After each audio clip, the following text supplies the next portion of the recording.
সকালবেলা গোসল সেরে ওয়াশরুম থেকে বের হতেই দেখি আরাফ বিছানার কোণায় মুখ ভার করে বসে আছে। আমি মাথা থেকে টাওয়েলের প্যাচ খুলতে খুলতে বললাম, কি হয়েছে তোমার, মুখ ভার কেন? আরাফ কেমন অসহায় দৃষ্টিতে আমার দিকে তাকালো। হঠাৎ আমার হাত ধরে বলল, আমাকে তুমি মাফ করে দাও, আমি তোমার সাথে আর থাকতে পারবো না। আরাফের মুখে এমন কথা শুনে আমি একটু অপ্রস্তুত হয়ে পড়লাম। তবুও নিজেকে সামলে বললাম, সকাল সকাল জোকস করছো আমার সাথে? যাও ফ্রেশ হয়ে আসো তো, আমি নাস্তা রেডি করি। আমার কথা আরাফ তেমন পাত্তা দিল না। আমার হাত দুটো আরও শক্ত করে ধরে কাঁদো কাঁদো গলায় বলল, আমার কথাটা একটু শোনো, আমি জোকস করছি না তোমার সাথে, আমি সত্যিই আর তোমাকে নিয়ে থাকতে পারবো না। প্লিজ তুমি আমাকে মুক্তি দাও শুভ্রা, প্লিজ। কথাগুলো বলে আরাফ ওয়াশরুমে চলে গেল শাওয়ার নিতে। আমি নিজের কানকে বিশ্বাস করতে পারছি না। আরাফ এসব কি বলে গেল? এটাও ভাবতে পারছি না সে কেন এমন করছে আমার সাথে। আরাফ আমার স্বামী, পরিবারের অমতে পালিয়ে গিয়ে 7 বছর আগে ভালোবেসে বিয়ে করেছিলাম। এই 7টা বছর অনেক ঝড় তুফান উপেক্ষা করে সবেমাত্র সুখের মুখ দেখতে বসেছিলাম। ঠিক তখনই যেন আরও বড় ঝড় চলে এলো আমার জীবনে। আরাফ কেন এমন করছে আমার জানা নেই। রান্নাঘরে যাব, হাতে পায়ে শক্তি পাচ্ছি না। আমি বিছানায় বসে থাকা অবস্থাতে আরাফ শাওয়ার নিয়ে ওয়াশরুম থেকে বেরিয়ে এলো। প্যান্ট শার্ট পরে রেডি হয়ে 1000 টাকার একটা নোট আমার হাতে ধরিয়ে বলল, এই নাও তোমার গাড়ি ভাড়া, প্লিজ আজ চলে যেও আমার বাড়ি থেকে। কথাটা বলে কপালে একটা চুমু খেলো আর বলল, আমাকে তুমি মাফ করে দিও। রুম থেকে চলে গেল অফিসের উদ্দেশ্যে। যাওয়ার সময় খেয়াল করলাম তার চোখে পানি, হাতের তালুতে পানিটুকু মুছতে মুছতে বাসা থেকে বেরিয়ে গেল। আমি অসহায় হয়ে পড়েছি। এতটা বছর একসাথে সংসার করার পর আজ এসব শুনতে হবে তা কখনো ভাবিনি। আমি কি করব ভেবে পাচ্ছি না, বুক ফেটে কান্না আসছে। এই কষ্ট আমি কাকে দেখাবো তাও জানি না। চারপাশটা শুনো শুনো লাগছে। সারাদিন কান্না করে চলে গেল। খাওয়া ঘুম সব কিছু যেন চোখের পলকেই উধাও হয়ে গেল। তবুও রাতের জন্য হালকা পাতলা কিছু রান্না করে খাবার নিয়ে আরাফের জন্য অপেক্ষা করতে লাগলাম। রাত প্রায় 11টা। আরাফ বাড়ি ফিরল। সচরাচর সে 9টায় বাড়ি ফেরে। আজ দেরি করে বাড়ি ফেরায় জিজ্ঞেস করলাম, আজ দেরি হলো যে? আমার কথা শুনে আরাফ কেন জানি রেগে গেল। রেগে গিয়ে বলল, তোকে সকালে এত রিকোয়েস্ট করে বলে গেলাম বাড়ি থেকে চলে যেতে, গেলি না কেন? তার এই কথার উত্তর কি দেব আমার জানা নেই।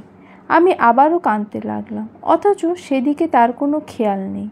আমি একটু রাগ করলে যে মানুষ আমাকে হাসানোর জন্য পাগল হয়ে যেত, সেই মানুষ আমার এত কান্না দেখেও চুপ করে শুয়ে পড়ল। রাতের খাবারও খেলো না। না খেয়ে তার জন্য অপেক্ষা করছিলাম, সেদিকেও সে কঠিন এক মানুষ। তখন হঠাৎ করে মন বলে উঠল, এই মানুষটা আর আমার নেই। 2 দিন হয়ে গেল আরাফ বাড়িতে খাওয়া দাওয়া করে না। সকাল 6টায় বেরিয়ে যায় আর রাত 11টায় ফিরে আসে। এসেই ঘুমিয়ে পড়ে। মাঝে মাঝে আমার গায়ে হাতও তোলে, বকাঝকা করে। আমি কেন যাচ্ছি না এ বাড়ি থেকে। আমি শুধু কান্না করি, কোনো কথা বলতে পারি না। পরদিন দুপুরবেলা আরাফ বাসায় আসলো। এসেই বলল আমাকে বেরিয়ে যেতে। আমি 1 প্লেট ভাত নিয়ে তার সামনে বসলাম। বললাম, আমি আজই চলে যাব, তুমি এ ভাতটুকু খাও প্লিজ। কয়দিন যাবৎ খাওয়া দাওয়া তো করো না। আমার কথা শুনে আরাফ বলল, তুই এই বাড়িতে থাকলে আমি 1 ফোঁটা পানিও খাবো না, তুই চলে যা, পরে খাবো। তার এই কথা শোনার পর আমি কি বলবো ভেবে পাচ্ছি না। হঠাৎ করেই আমার সাজানো সংসার এভাবে ভেঙে যাচ্ছে, অথচ আমি কিছুই করতে পারছি না। আরাফের মুখটা না খেয়ে খেয়ে কেমন যেন মলিন হয়ে গেছে। এসব আর নিজের চোখে দেখতে পাচ্ছি না। শেষে বাধ্য হয়ে কান্না করতে করতে বললাম, আচ্ছা আমি চলে যাব, শেষবারের মতো আমার হাতে খাবারটুকু খাও প্লিজ। আরাফ তবুও রাজি হয় না। শেষে ওনার পায়ে পড়ে কান্না করতে লাগলাম। অনেক কান্নাকাটি করার পর সে রাজি হলো। আমি ভাতের প্লেটটা হাতে নিয়ে 3 লোকমা খাবার খাইয়ে দিলাম। তখনও আমি ভাবিনি এটাই তার সাথে আমার শেষ খাওয়া।